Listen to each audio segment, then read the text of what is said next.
आदाब और ज़हर दोस्तों, जैसा कि आप लोगों से वादा था कि हम उर्दू के दूसरे शायरी सूबे से सबक को लेकर के हाजिर हैं। आज हम हाजिर हैं। ये है कक्षा 10 की उर्दू की किताब, जिसका दूसरा सबक शाद अजीम आबादी साहब ने लिखा और इसके जो शेर हैं आज हम उनकी तशरीह करेंगे। शुरुआत करते हैं दोस्तों। पहला शेर है इनका, तमन्नाओं में उलझाया गया हूँ, खिलौने दे के बहलाया गया हूँ। शायर साहब कहते हैं कि इंसान जो है वो दुनिया में आता है, अपने अंदर बहुत सारी तमन्नाओं को पैदा कर लेता है और उन तमन्नाओं में उलझ करके रह जाता है। जब कभी कोई तमन्ना पूरी होती है तो उसे कुछ दुनियावी चीज़ हासिल हो जाती है और वो दुनियावी चीज़ उसके लिए खिलौना होती है, क्योंकि इसी खिलौने में वो अपनी उम्र को क्या करता है, गुजार देता है। तो इस पूरे शेर को अगर हम शायर की नज़र से देखें तो हम इस तरह से इसे लिख सकते हैं कि शायर साहब फरमाते हैं कि तमन्नाओं में उलझाया गया हूँ, खिलौने दे के बहलाया गया हूँ। शायर साहब कहते हैं कि जब से मैं दुनिया में आया हूँ, दुनिया की ख्वाहिशों में उलझा हुआ, और ये ख्वाहिशें जब पूरी हो जाती हैं तो दुनियावी कोई चीज़ मुझे हासिल हो जाती है और उस खिलौने में पढ़ करके मेरी उम्र तमाम होती जाती है। तो इसलिए हमारा जो मकसद है वो है अल्लाह की इबादत करना, और इबादत से हट करके अगर हम तमन्नाएं करते हैं तो हमारी ज़िंदगी इसी तरह से बेकार चली जाती है। शायर साहब का दूसरा जो शेर है, हूँ इस कूचे के हर जर्रे से आगाह, इधर से मुद्दतों आया गया हूँ। शायर साहब कहते हैं कि हूँ इस कूचे के हर जर्रे से आगाह, इधर से मुद्दतों आया गया हूँ। इस शेर को समझाने से पहले थोड़ी सी बात कर लेते हैं दुनियावी तरीके से। एक सिंपल सी बात है कि जैसे आप लोग अपने स्कूल को जाते हैं, रोज़ की आदत होती है और जब रोज़ की आदत पड़ जाती है तो आप उस रास्ते से इतनी अच्छी तरह से वाकिफ़ हो जाते हैं कि आप उस रास्ते को कभी भी नहीं भूलते। इसी तरह से शायर साहब कह रहे हैं कि ऐ मेरे महबूब, मैं तेरे कूचे, कूचा मतलब गली, मैं तेरी गली से बहुत अच्छी तरह से वाकिफ हूं, क्योंकि मेरी जिंदगी का ज्यादातर वक्त इससे जुड़ करके ही गुजरा। समझ आई बात कि शायर साहब क्या कह रहे हैं कि ऐ मेरे महबूब, मैं तेरी गली को बहुत अच्छे तरीके से जानता हूं। और अच्छे तरीके से क्यों जानता हूं? क्योंकि मैंने अपनी जिंदगी तेरे पीछे गुजार दी है और इस कूचे के चक्कर लगाता रहा हूं। इधर से मुद्दतों आया गया हूं।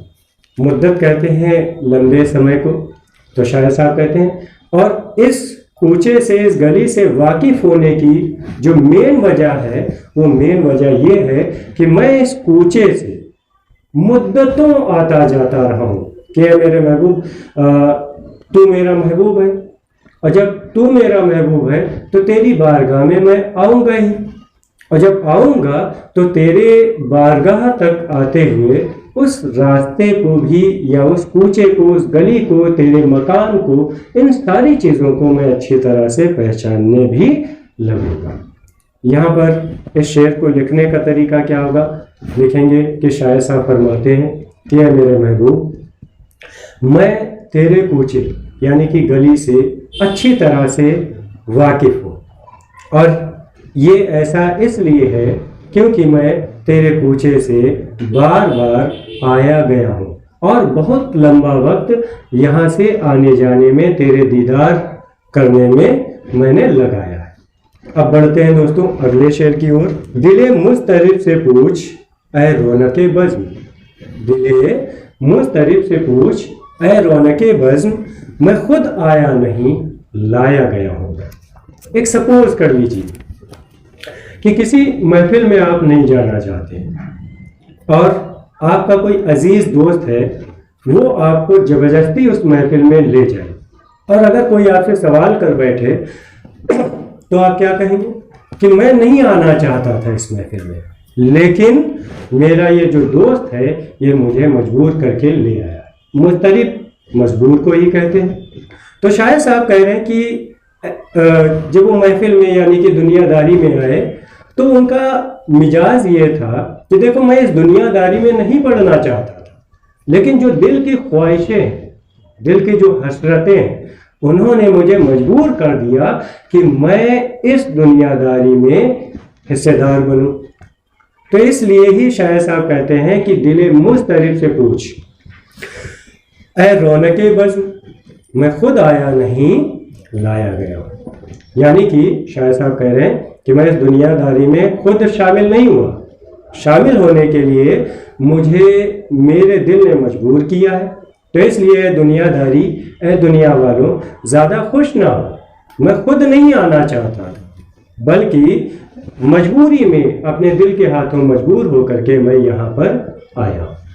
इसके बाद इस शेर को लिखने का तरीका क्या होगा?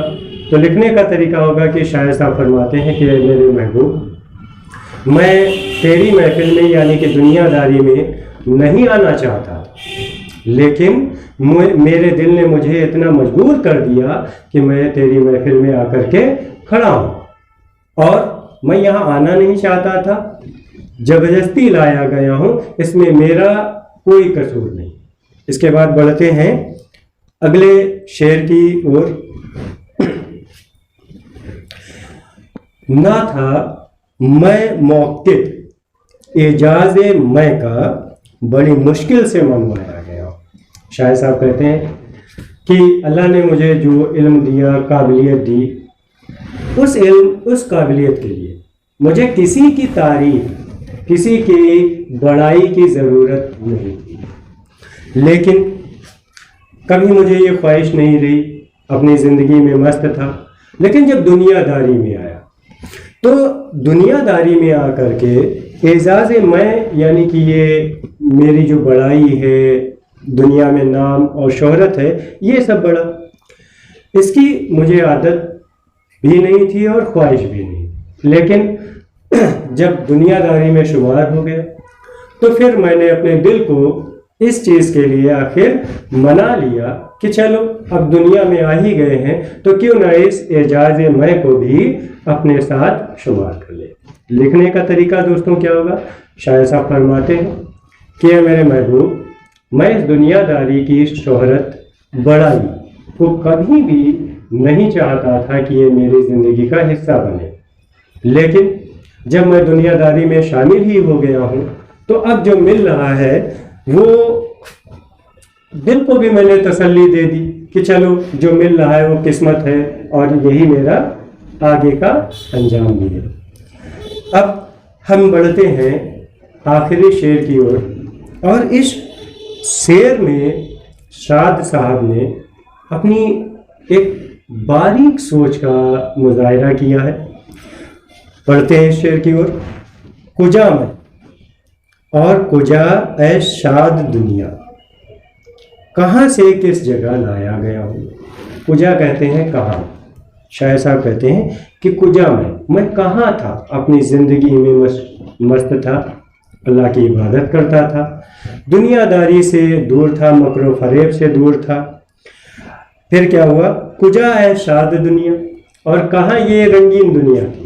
मैं इस रंगीन दुनिया से दूर था, मेरी दुनिया अलग थी जो कि अल्लाह की इबादत में थी, अच्छाइयों में थी, भलाइयों में थी, और ये दुनिया जो है वो बिल्कुल अलग है जिसमें रंगीनियाँ, बड़ाई, दौलत, शोहरत, ये सब कुछ है। कहाँ से किस जगह लाया गया हूँ मैं।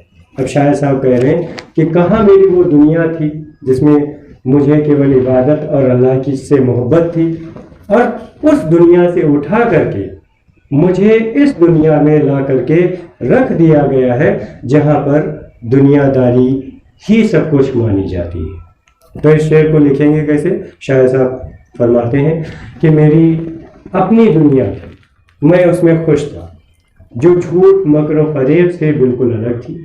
लेकिन जैसे जैसे मैं बड़ा हुआ, दुनियादारी में शुमार हुआ, तो मैं उस दुनिया से दूर होता चला गया और इस दुनिया में ला करके छोड़ दिया गया, जहाँ रंज गम और तकलीफ़ों के सिवा कुछ और हासिल नहीं।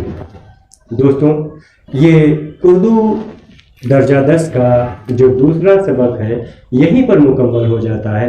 इंशाअल्लाह ताला अगर मौका मिला, ज़िंदगी रही, तो इस सबक के आगे के जो सबक हैं उनकी भी हम तशरीह इसी तरह से करेंगे। अगर कहीं पर कोई कमी रह जाती है दोस्तों, तो उसके लिए हमें बताएं, ताकि हम उन चीज़ों को सुधार कर सकें और आपकी खिदमत बेहतरीन अच्छे तरीके से कर सकें और आपको भी उससे अच्छे नंबर हासिल हो सकें। खुदा हाफिज़।